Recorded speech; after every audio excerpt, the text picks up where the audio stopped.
I'm Jackie. This is Garrett. We almost got divorced. Going through all that made us like how we are now, which is just so much better than you could ever imagine. When you dig through the deepest, darkest part of the night, man, it ain't nothing but sunshine after that. This is the most important job you'll ever have, and people don't put as much work into it as they should. We're going on 25 years. We have 5 adult children and 1 brand new granddaughter. She's so cute. This is episode 10, and this one should get people's attention. I'm already prepared for a fight. I know. I was thinking that this is going to be a tough episode because the name of this episode, which we're going to try our best to educate you all on how we have been learning through this, is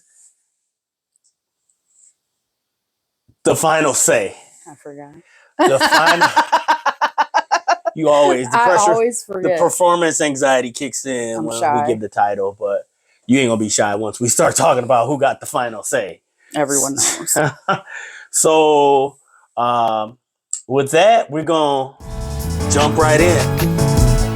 I don't know what I feel like final say means. I feel like if see, it's already starting. If we were having a discussion, over, all right, then I'm not going to. He's got the final say. I'm not saying that. You go ahead, babe. Go ahead. I like your thought you were going with. No, you don't. I do. No, you don't. I just feel like let's say we're deciding on a place to go to dinner, and he wants Italian and I want Thai, and I don't feel like. I honestly feel like we would go to one and then get takeout of the other if one of the other of us was very passionate about their choice. Like, is that? I don't feel like that's somebody having the final say. You know what I mean? Like, in like that's a very light, non-confrontational example. But like, give an example that'll make me throw hands. Like, give a different example. No, I like that example because I think throughout this podcast we're going to get into those more deeper, so I think this is a good place to start. And I'll say this, like, it's funny you said that example because I was thinking about that. Thai food? No, just going out to eat. I feel like final say means who has the last word. Like, when can you move forward in the decision making process? And so going out to eat, that's a pretty practical one most people use, and I feel like most times, and I'm going to speak in generalities, but most time women don't really have an opinion until you give yours, right? So in the restaurant, if I'm like, Jackie, what do you want to eat? She'll say, I don't know. I kind of got Italian in my spirit. Or Italian is always in my spirit. Or Mexican in my spirit. All the time. But then if I say I got a taste for barbecue. Ugh. Exactly. But I'm always responding like I'm that. I'm trying to have a final say, which she didn't have before, but now that I have a final say, she has a say after I have. So in the simplest of terms, there's no final say. There is a final say, but not all the time. There has to be to make a decision. You can't make a decision without someone having a final say. So you come to that conclusion somehow. Okay. Well, the question was, does someone have it? And I would answer it that someone does have the final say, and it can be different depending on what is on the table. No pun intended.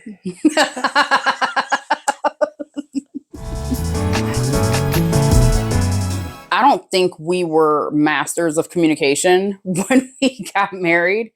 And I still think some of us have some growing to do. JK. But I think you're more arguing in the early years before you really know how to effectively communicate.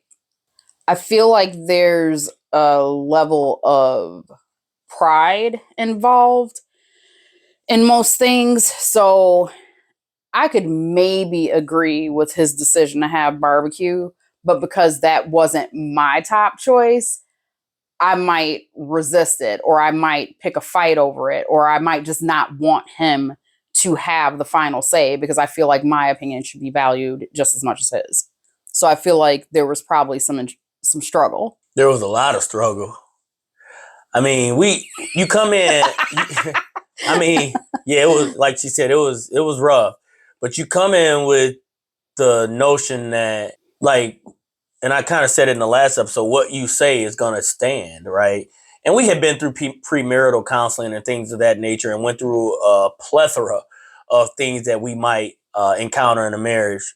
That I think we pretty much 100% encountered all of them. But it was rough because what I said didn't usually go. And things, I mean, and I could have chose to fight things, and then you got to weigh, is this battle, winning or losing this battle, worth the war? And so you're in this constant, and back to the restaurant example of, you didn't have an opinion until I had one, and now I feel like slighted that I gave you the opportunity to help us make a decision. You didn't offer up anything, and now that I've given a decision on what I'd like us to do, now there's all these issues with it. And so it was very tough. I can remember like specifics with, like, people not being able to come to the house, and certain times a day that were like just off limits to music. And these are things that, the wondering of who had authority was not really like in place. It wasn't like one person said it happened, or it was just very confusing to how to proceed in a lot of areas, and not really understanding what it means for to collaborate on the decision-making process and have a final decision. I feel like, even like the example of the music, like, I feel like we are both mature enough now and in a place now where I can respect his passion. Not that I didn't before. And I can make the sacrifice if it's like 1 day a week or 2 days a week or whatever the case is, like go to my mom's and sleep or whatever. Or he would maybe be like, my wife's working this week, she's off all next week. Like, I think at this point in our marriage, we both would approach a lot of those things differently just because of who we've matured to be. I mean, I 100% think someone proclaiming that's my word and it's final would always cause some sort of tension, unless we are standing united, dealing with children, saying that is our final say. Like, I think for a married couple, it's in the presentation too. I feel like if we're sitting down and we're having a discussion about how to navigate something, and we're throwing all our ideas on the table, and one of us feels compelled to say, this is the best course of action, this is what we're sticking with. Like, I kind of manage a lot of areas of my life like that, just like even packing a suitcase. Like, once it's closed, I'm not looking back at it because I'm going to start to second guess everything that goes on. So I feel like you need someone to kind of be assertive enough to say, this is what we're doing, this is what we need to stand by. But I also feel like a discussion deserves to be had where you collaborate together and kind of come up with what would work best. And I agree with you. And I feel like you're talking a lot from where we are now, but I don't think the process is as collaborative as it sounds. No, it's not, because 20 years ago, I'd be like, you're not my father. Yeah. Like, you're not the boss of me. Yeah. How come you get to decide? How come I can't decide? Like, what is it? Because I'm a girl and you're the man? Like, that means you're in charge. Like, that's very much who I was and still am deep down inside. But I have an example that just came to me of where a final say was made in a process, and I wasn't budging.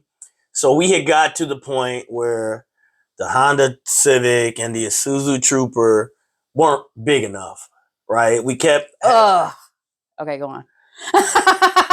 we kept having kids, and so we go, and this is probably part of the immaturity on our part. We go to the car dealership to look for a bigger car. I think you were pregnant. I was pregnant with Parker at the No, time. I was pregnant with Maddie. With Maddie, okay, and we needed everyone in car seats still. Unfortunately, so I assumed, right? You know what they say about assuming. Everyone knows. I assumed that it was obvious that since the sedan and the sports utility vehicle weren't enough, that we were going to look for a van. I'm not sure why anyone would assume at the ripe old age of 22 we would be looking for anything in the way of a van. And I'm thinking... Assuming. Thinking practically, like, hey, you cannot get, and this was before the third seat SUVs, the big, Escalades and things they have now. We were ahead of our time. Yeah. And so the van was the only real option we had to put 3 car seats in and get our kids and everything that belonged to them to and forth safely. And to my surprise, I just didn't feel like we were at that point. I didn't feel like we were there. So tell him what happened. I told him that I couldn't be cute driving a minivan, and he let me know I wasn't going to be cute no matter what I was driving with 4 kids. Exactly. Exactly. So I put my flag in the sand, and we ended up with...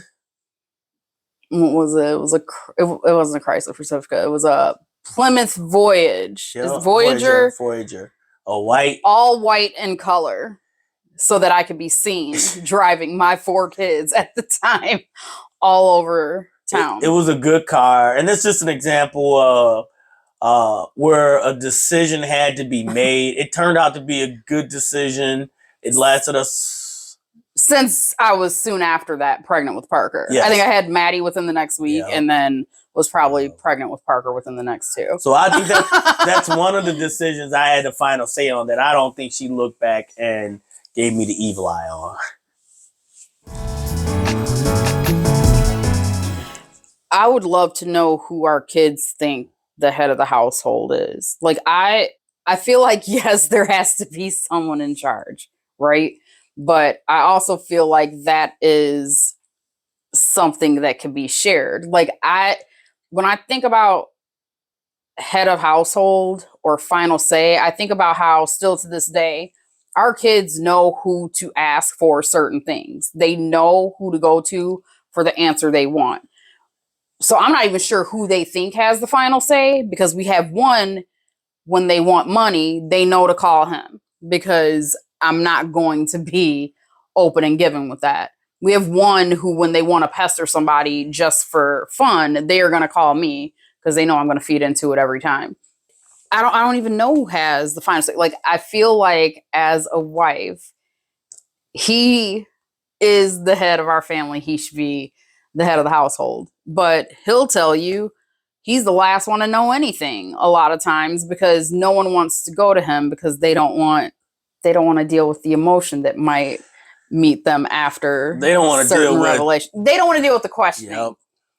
I don't have time, so a lot of things I don't want to know more. Not that I want to be blind and not knowing exactly what's going on, but some things, no matter what they say, no matter how many questions I ask, no matter how many questions he asks, they'll still never make sense to me. So I don't want to trouble myself and get worked up by asking all these qualifying questions about different things. But he's going to dig. He's just a curious person. Right. I am.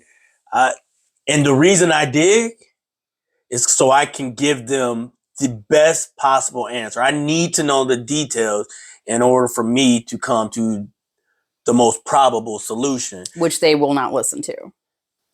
Not all. Sometimes they do, but not Occasionally. all the time. But they do want something swift without questions. And they want what they want. And so usually when they come to me, they know I'm going to get more to the common sense root of why they really want whatever they're asking. And I got the need for speed. I want the conversation over. Yeah, but that leads to poor decision making. Yeah. But I will say, back to the question, like the head of household, it's called so many meetings. Right? It means one thing for taxes. It means one thing for I don't know, census. But like for me, it's related to kind of the final say decision making process, in that if I am the head of this family, I'm responsible for all things in this house. I am responsible whether things go good, go bad. I am looked upon as the person who is going to take the brunt and weather my family, our seed, through whatever it is that we encounter. And for me to do that, for me to be the head, right? I can't do that alone. And I think that's where a lot of people get stuck on, oh, we're both co-heads and blah, blah. But, and I've said this all season, is in the business, there's always an uneven board. There's a reason there's an uneven board. And it's because it breaks the tie. Because you could never make progress if two people are in the decision-making process. If you have three, there's going to be an odd number that wins. What complicates marriage is when you say you're the head, people take that as you are making the decision by yourself and for yourself. And that's not the case. The head is basically saying, I'm going to gather up all the wisdom that I know and from my wife and the factors involved with whatever it is, and I'm going to say, this is the route we're going. And one thing I try to pride myself on, whether I'm at work or as a father, or as a husband, is that even if it's not the decision that Jackie wants or the kids want, like, I'm going to explain why I'm making the decision. I'm not just going to say this is this and that's how it is. But as a head, I want Jackie to know why I'm doing this. And she said in past episodes, she doesn't usually agree with all the decisions, and some of the decisions I make are wrong. But as a unit, it's my responsibility to lead and protect and guide this family. I honestly feel like if we were at odds or had differing opinions, I don't know that I would necessarily consider it stepping back, but I'm not about to argue. Like, if we both feel that strongly, like, I know neither one of us is going to back down. Like, I'm just going to shut down. And we've talked about that too, right? Mm-hmm. Sometimes shutting down isn't the best thing, and sometimes it is. But there was the example of where I thought we should discipline a child a certain way, Mm-hmm. and you disagreed, Mm-hmm. and you stood by that Mm-hmm. for a long period of time. And so what it caused me to do was, I guess, overparent this particular child. And I don't even know if there was a final say, because you didn't do what I was wanting you to do. But it worked out. So to say one way was, yeah, like we were just at an impasse. Yeah. I feel like during that time it caused marital strife, like whether it was like on the surface or not. But I felt like there was something there. Did you disagree with how I handled post-event? Yes. I did. What do you think I should have done? Like I said, if it's what I blamed you for the event. Okay, like, but past that point. Yeah. Like how we handle the going forward. Like, you can't take back what happened. No, you can't. I just felt like in this particular case, I feel like the lesson was eventually learned. I do. But when we were getting to that point, there was a lot of sacrifice on behalf of everybody in the home, not just us, and a lot of things that we all had to endure because of the behavior of this person. So I feel like the lesson could have been learned quicker. I felt like there was almost too much grace extended post event because we had extended so much leading up to the event. And that was probably me acting out. It was definitely me acting out and how I reacted after the fact because I couldn't get past it. Would you have done it different? Me? No. Based on the outcome? No, I would not. Would you? Would you? No, I it was pleasant to hear that, that truth. But yeah, I think seeing where we are with this child today, I think it turned out all right. We'll see. No, I'm just kidding. I agree. I think it took the child a long time to get there. Not a long time. I guess time is relative, but at first it seemed like they would never learn, right? Like but also for me, like I felt like there was a certain level of abuse that we all had to endure. Yeah, well, but because of them acting out, which it was literally them showing me how I was acting. Oh, that's an interesting way to put it. It's like a mirror. Yeah, I don't know. I think the person did learn. I guess I'll say that. In spite of how we handled it, they're still learning. It's hard to not, like if I say, this is where we're going, this is what we're doing, this is my choice, I'm making the decision here, I have the final say. Like that's essentially saying I'm having my way. I don't know how you avoid turning final say into my way. Like if he has the final say, it's his way. Unless we have put a menu of options on the table and we're drawing from a hat or we're coming together and saying, you know, it's this or that, you make the choice. And then he says, fine, this is it. Final say. Like maybe that wasn't one of his options. Like I think that's the only way that I could think of that it wouldn't be, it's my way.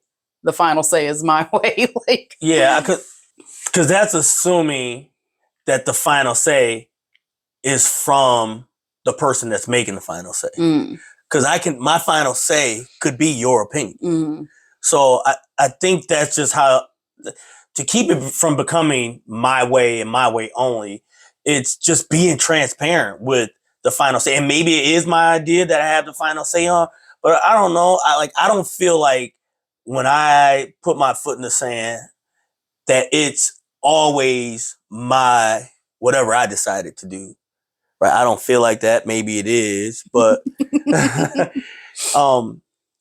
but I'm a thinker. I think things through. I think of the pros and cons to every possible scenario. I try to see who would benefit the most and what's beneficial to all. And sometimes you just gotta, you just gotta do what you think is absolute best for your family and just go with it in spite of the other noises and things that are telling you to do whatever it is. But I just say be transparent. Like just don't always ignore or not try to hear the other person's side of it and really listen. Like if Jackie offers an option or a way she would want to go, like I want to, and she probably hates this too, I want to press her upon it, right? I want to ask her why. I want to ask her, has she thought about this or that? And it's not till we can go with my decision, but it's more to find out where she is and how she got to that. And I think, and I'm trying to think of, I think there have been times where I'm like, oh, Jackie, that was a great idea. I've never even thought of that. I'm so glad I asked you. Like, I feel like that's happened a bunch in our relationship too. So just be democratic, right, in the process. But somehow you still have to go with what you think is best for your family without being monarchist.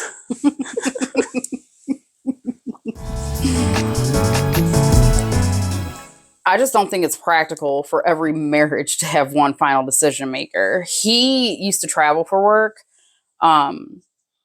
which essentially meant he was not in the house. I am not going to show weakness by saying, let me ask dad first. Like, a decision has to be made. Financial decisions, I'd like to bubble up to him before pulling the trigger. And I may have spoken about this on a previous episode where we had a situation with one of our kids with their car. It was going to be a lot, and it was going to be something that we were covering financially.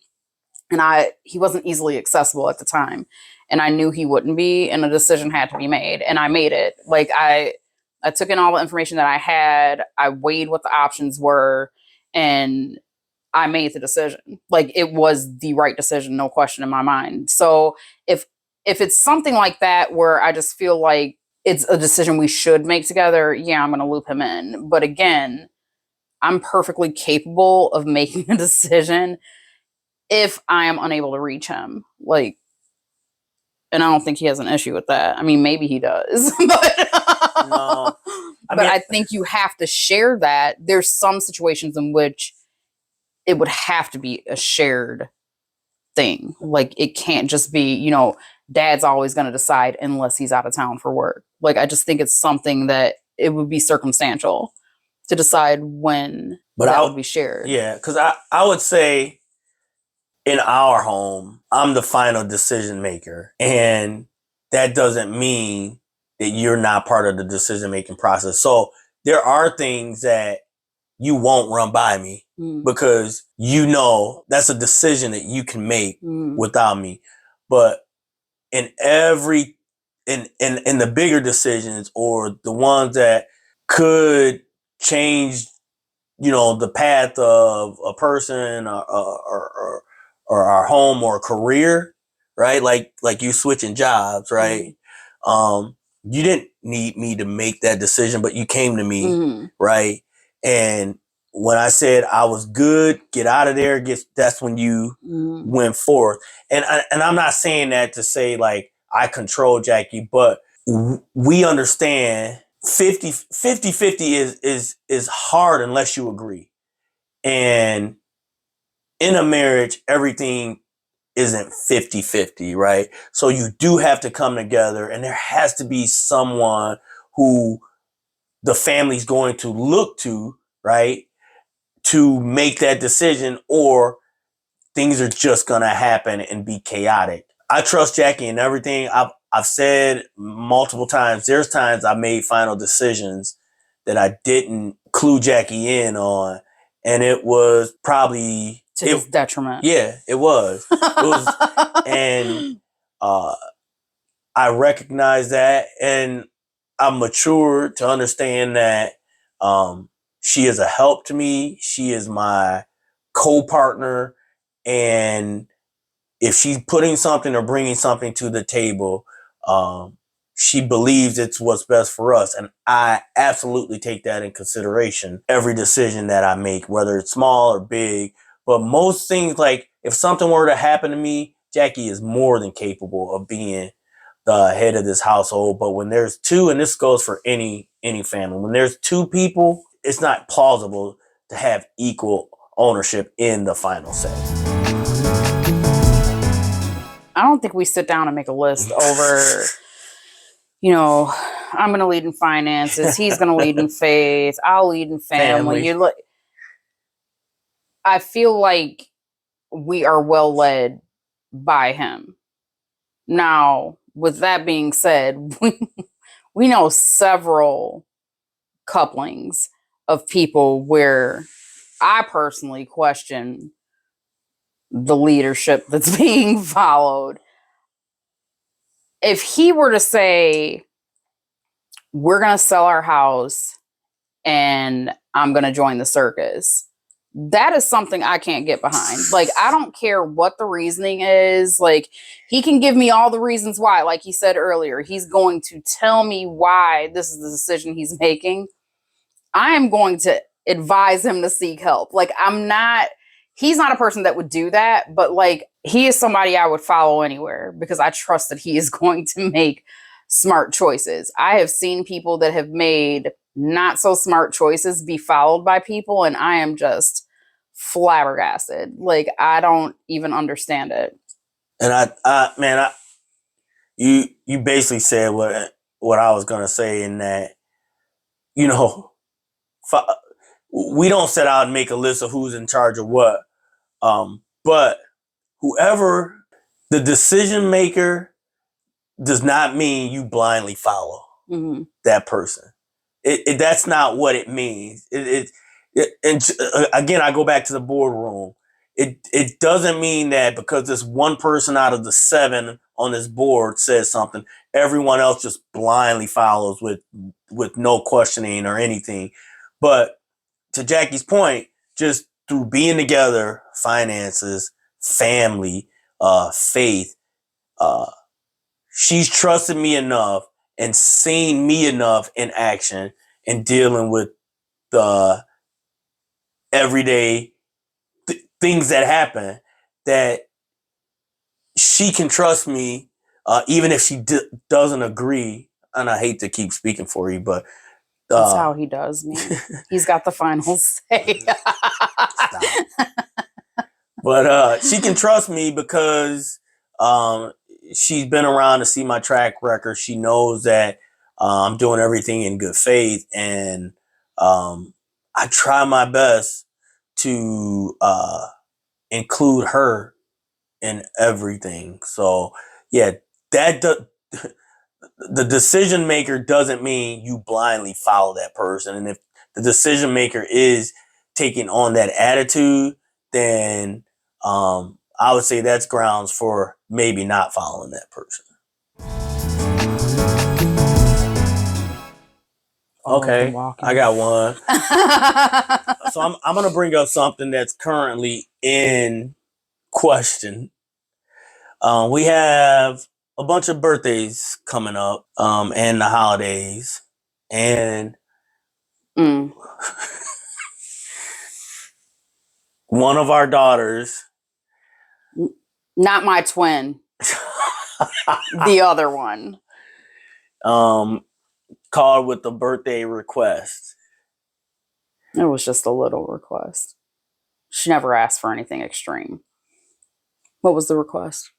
The request was to go have some concert tickets. Now, where's the concert? In Brazil. In Brazil. And this was a request secondary to her initial request, which was shot down. And I'm sure it wasn't exactly shot down. It was probably, let me partner with mom. Let me see what we can do. Is that how it went? That's how it went. Every time. So this is the one who I was referencing earlier, since we done put it out there, that will always call him when it's money involved. Just half on concert tickets in Brazil. That's all she wants for her birthday at this big old age. So no. This person is refusing to come home for our annual holiday picture and also let us know that she had no interest in coming home for Christmas. Now, I know that even though she does not wish to be here over the holidays, she wishes to receive gifts over the holidays. Is that correct? That is correct. All right, I'll let you get back to whatever it was you were saying. So we're still in the process of deciding. Oh, I'm not. So we're not going to give her a birthday gift? I have issue, and I have for many, many years. How old is the oldest? For about 25, 26, 27 years. We need to break the cycle, people. We need to put a stop to it. So we're breaking it here at Morgan? I feel like we should break. No, we broke it with Jared. I didn't give him anything for his birthday. Well, what about the ones who aren't 29 yet?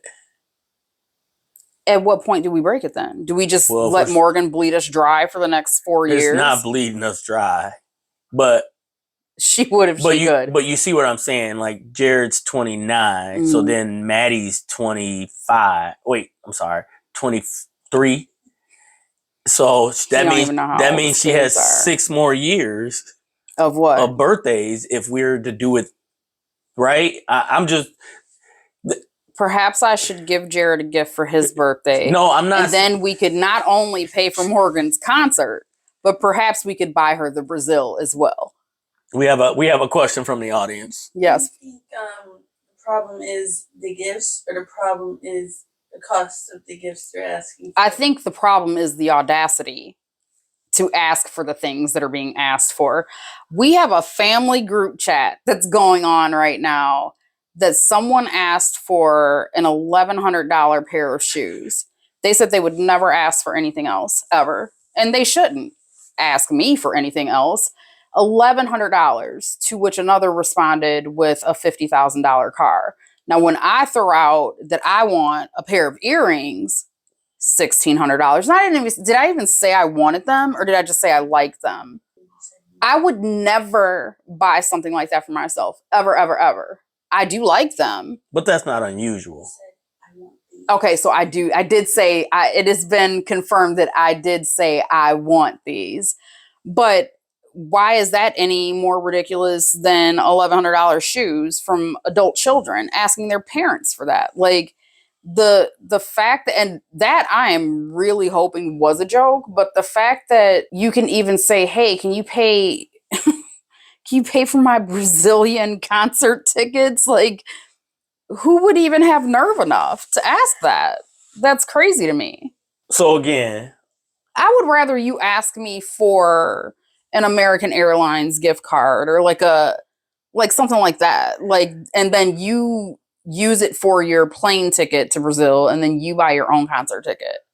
Like, I don't know. So we're still in that decision-making process, whether to get said child a birthday gift or not, and what that birthday gift will be. But there looks like there's another question from the audience. So she said she's already made her decision. Do you plan to have the final say? I plan to discuss it further with Jackie. Jackie who? You. And let me say one thing before we move on. Jackie never likes to buy anything for herself, even if the money is there. It doesn't matter. But wait, I wasn't done. Jackie also doesn't like when people ask for gifts. She'd rather go and shop for people. It's a feeling. It makes it like I'm spending my money that I go to work and make on a person. I don't have a problem doing that. I like to enjoy the experience. And if you're going to give me a list of items, like, you might as well buy them yourself and just submit an invoice and I'll reimburse you. I like to go into a place and say, OMG, Bae would love that. Or, oh, wow, the Buford would look great in that. Or whatever. Like, I would rather shop like that. Like, I don't need a list. But but what you do when you do that is you run the risk of getting something they don't want. We always differ on this. No, I'm not saying you're right or wrong, but No. I'm just telling you the con to that. Whereas if you're going to, it's just like the whole gift versus gift card, right? To buy something someone said they wanted is more of it doesn't feel as genuine or gift giving, but they'll use or be practical with whatever it is. So it's something we got to discuss further, and it's who we are and how we differ as people. But I agree with Jackie that there does need to be some type of weaning off of the ridiculous gifts. I think years ago, it would have resulted in a verbal argument, probably more heavily fueled by my mouth than his, in which it would have resulted in someone storming out, probably me. So you're blaming me for how they are today? It's his fault. So I do think current day, it is being handled different, but they are still a problem. Do you submit to me? I do. Give an example.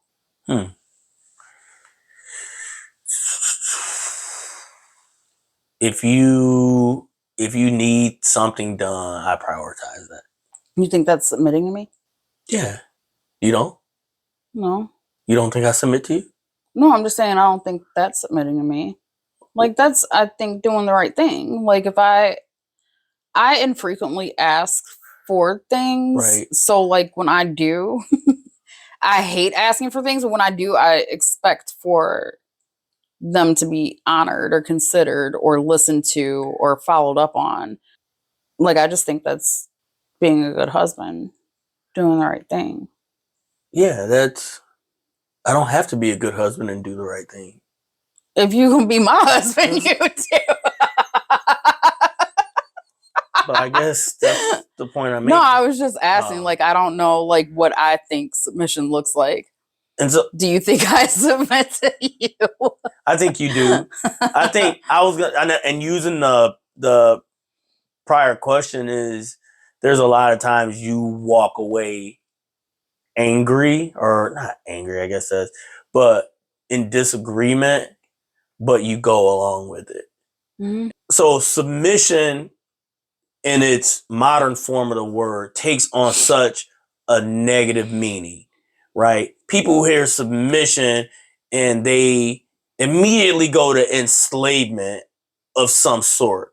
But submission is the voluntary giving up of yourself to someone or some organization, right?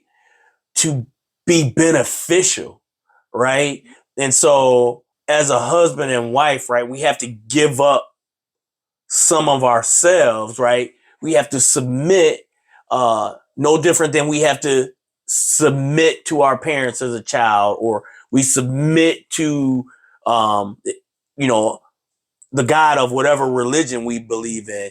It's for the benefit of our well-being. And so it's not this nasty word that people always come back to. But I really believe that I think I submit to Jackie, and I know she submits to me. And I think that's what helped us. But it's not this nasty, icky word. It's, hey, I'm going to give up of things and time and resources and personal space or being to allow for the betterment of the family, right? And it works two ways. If I submit to her, she submits to me, we're both getting something from it. We're growing from it, and it always works out. I feel like we're in a place where, I feel like I am anyway, where I'm not letting pride guide the decision making or guide how I react to you making a choice. I don't feel like I have that problem. I feel like early on we were selfish. Yeah. But who wasn't at 19, 20 years old? But I think now, I think we both understand like how important the decision-making process is, and that to get it right or wrong has exponential implications, right? And so we remove self. I say we, but I try to remove self and think of everyone involved in the decision-making process. I pray about everything, like everything, and I wait for God's wisdom. And so I'm confident in most decisions that if they do or don't work out, we'll be okay. Again, I don't feel like we're in a place where like you chose something or you went opposite of what I suggested and I was like, told you so. Like, I don't feel like that, but I also don't feel like I highlight, see, we should have listened to me, like, but I don't feel like you would be like, oh, I'm sorry, you were right, or my bad, you were right either. I've never said that. I don't feel like you have. I feel like I have. I have a recent example. Oh. Just when we were on our recent trip, we were supposed to meet by a certain time at a certain place. And I didn't remember a whole lot of things, and I have no sense of direction. So I'm always going to kind of defer to him. But I had got on the move, and we were walking. And he was like, we're supposed to be back there where we just were. So we turned around and walked back, and then we found the other people and they were walking up too. And I'm like, I thought I remembered somebody saying that, but like, I'm thinking it to myself. I didn't say it out loud, but it's like, either way, we were getting to where we needed to be. And I didn't need for him to say, oh, my bad. But I mean, maybe you have. Maybe it's just because it's like not something I require. I don't maybe pay attention when you say, oh, you were right. Or, you know what I mean? Like, maybe it's something I'm not like conscious of, because ultimately we are aligned on our goals, whatever it is, getting to the meeting place, on vacation, or whatever it is. Yeah, I would agree. I don't feel like we poke fun at each other when, or like wear it on our shoulders that, your decision was wrong. You should have listened to me. Maybe in the past, but, or like I could, the only thing I could think of Jackie probably would have done is just like, just become real quiet or something. If something she wanted to do didn't happen, and then my way didn't work out, but she never would gloat or do anything of that nature. But I think I would be able to tell that she was probably, frustrated or feeling a type of way, that we didn't go with her decision. But again, it's not like I'm making this decision out of a pride or I'm trying to be right. It's really what I think is the best decision, or what she thinks is the best decision. And I always say that with our kids. It's like when you give them some of your wisdom, or you tell them, things you think they should do, they take it. And if it's not in agreement with theirs, it's like, you don't want me to do this and I don't understand. But when you step back, it's like, why would your parent want something bad for you? Why would they want you to be harmed or hurt? And so as a father, it's like, how do you not listen to me when I want nothing but the best for you? And so it's the same in a husband-wife relationship. If it's Jackie or if it's coming from me, we're both doing it not to hurt the other person. So you have to take that into account when, if a decision of mine or hers doesn't work out, that person really did think this was the right way to go. I think maybe as we have aged, or maybe even after we got back together after being apart, I feel like we value more what we have and want to be, like you said earlier, like transparent. So we're probably bouncing things off of each other more now than we did early in our marriage, or even like yesterday. Was it yesterday when I came home on lunch and we just like talked for the entire time? Like it wasn't like about us, but it was just like conversation, like dialogue. Like I feel like that is an area of growth that we've had. Yeah, I can't point to one situation, but I think just my personal growth, spiritual growth, has allowed me to see that I'm better with Jackie. Two is better than one. And not that you can go back in the past, but there's so many times where I'm like, I wasted the smart, intelligent woman's decision making abilities by not including her, or not maybe going with her decision on many occasions. And so I don't ever want to be like that anymore. Like, I'm better with her, and I don't think I understood that.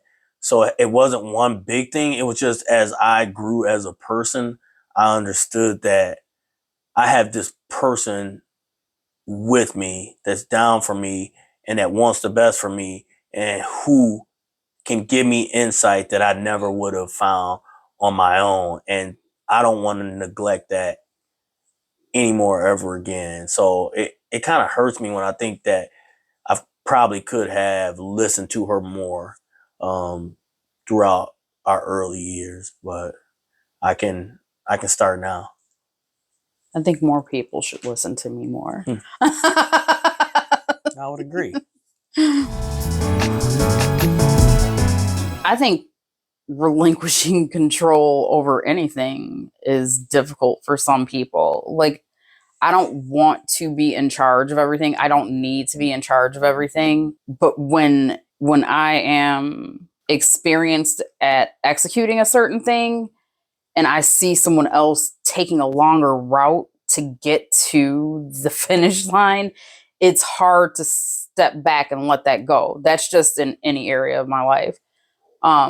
So I think the same is true for decision making. Like, it's hard to just say, all right, I'm going to follow your lead. Well, I don't even know that it's really hard to say that. But when after a decision's made, you don't really have control over the outcome anyway. So I don't feel like that's really that big a challenge. It's just people like to be able to control the outcome of something. And that's the bigger challenge, is letting that part of it go. Yeah, I'm with you 100% with everything you just said, because, I think that's just pretty much for all people, right? Human nature. Yeah, it's human nature. For me, the hardest part of relinquishing control is hoping the other person thoroughly went through everything that I would have. And a lot of times I want to relinquish control because I'm controlling so much, right? I have so many things that I'm trying to make decisions about. But when you relinquish control, you're wondering if someone's going to do it the way you did it. And you have to just understand that your way isn't the only way. And so you have to be trusting and full of faith in the person you relinquished it to, that they will do the right thing to the best of their ability, and you'll celebrate them. You'll whether it works or not, like Jackie just said, like, you don't know how it's going to turn out. You don't know even if your way would have worked. But relinquishing control takes faith, and I think it builds the partnership when you can relinquish and let go of more things and see that other person thrive. You can give other people advice, like, until the cows come home. But I try to speak for me, or speak for what my experience has been or what we've been through, and let them come up with what's going to work for them. Like, I can't handle the responsibility of telling somebody, this is what you should do, this 100% is going to work, and then it failing for them because they are not at a place in their relationship where they're being transparent with each other. Yeah, I would say, and I'm speaking from, I'm speaking from a spiritual standpoint. The man is the head of the household. He should carry the weight and the burden of the final decision. But I'm gonna add, which we discussed earlier, is if the man isn't walking in a way, or isn't loving in a way that he can be entrusted with that type of responsibility, that doesn't mean that the wife and the children blindly follow him. And so someone has to have the final say. Or else, again, you're going to have chaos. You're going to have all these underlying feelings toward each other. Things will just continue to snowball. But you have to be trusting in one person to sign off on things and to hit that checkbox, or it just won't work. And again, this is not just in marriage. This is in all avenues and walks of life. 50-50 just doesn't work. Someone has to have 51 in the decision-making process. And so it's not an easy thing, because you carry the burden of when things don't work out. So it's not to be celebrated. But what is to be celebrated more is that your wife entrusts you and she relinquishes and submits to you in the sense that you will do what's best for the family. And so that's what I would tell people. Like Jackie said, they're going to do what they want to do. They're going to choose who they want to choose. But I would say this has worked for us. And I see it getting better and better every day that we're married. And more times than in the past, we are aligned on what that final decision is going to be anyway.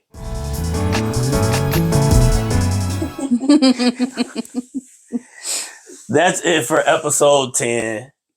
Hopefully this helps you in the multiple decisions that you have to make daily as a family, as a couple, and just some insight into how we make easy and tough decisions.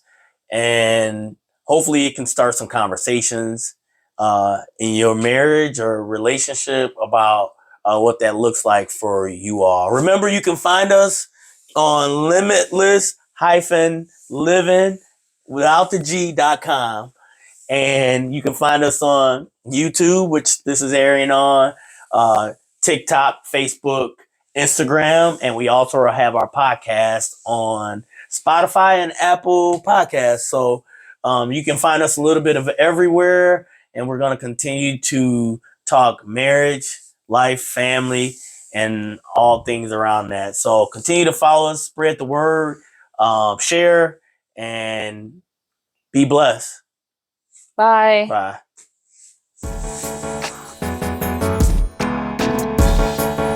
We are Limitless Livin. Remember, in marriage, you can live, love, and laugh.